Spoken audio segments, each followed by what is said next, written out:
Well, I'm Cath Mundy. And Jay Turner. And together we are Mundy-Turner. We're a musical duo who do songwriting, performance, recording, and we also run a few community choirs, and one of those is called With One Voice Brisbane. Now, not long after we started With One Voice Brisbane, we were approached by Micah Projects to bring the choir to perform at a very special event.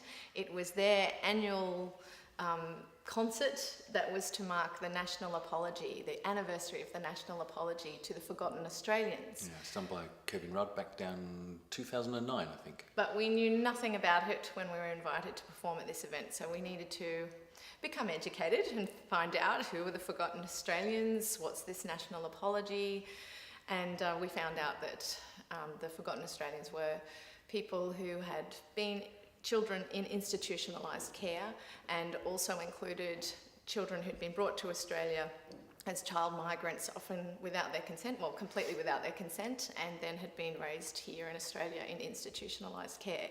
And these children have grown up to be adults now, but they experienced such trauma during their childhoods that they needed an apology.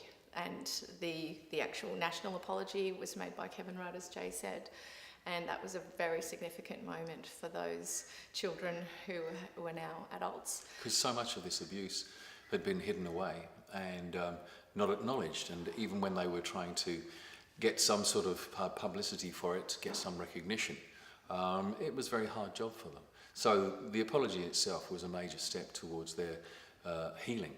And so we did the concert, and it was just fantastic. The audience was just so open-hearted in their response to the choir. It was one of the choir's first gigs, so they didn't know what to expect. And out of that, several of the members of Micah Projects, or Lotus Place, came and joined the choir, which was fantastic. As we got to know them more and got to know more about their stories, one of the choir members, Mick Davis, wrote a poem for them, which he hoped would be read out at the next anniversary of the national apology. Anyway, he came to me and he said, look, you know, I've written these words, but you're a songwriter. Would you consider looking at them to see if you could write a song out of it?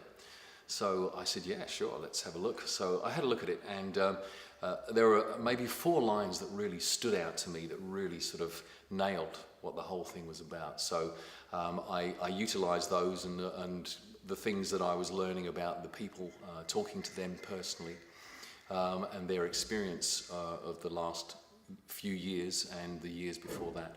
And out of that, I cobbled together a song, and then I brought in Catherine, as I always do, because she's a great arranger and refiner of music.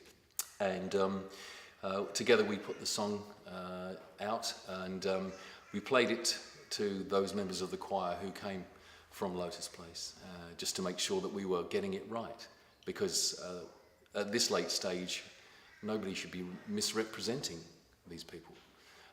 So we sang it to them, and they seemed to think that it was pretty much the way they thought and the way they felt, not only about the apology but about their backgrounds too. There were quite a few tears when we performed it for them. It's just a private little performance with us two and Mick, who wrote the poem, and about 5 people from Lotus Place.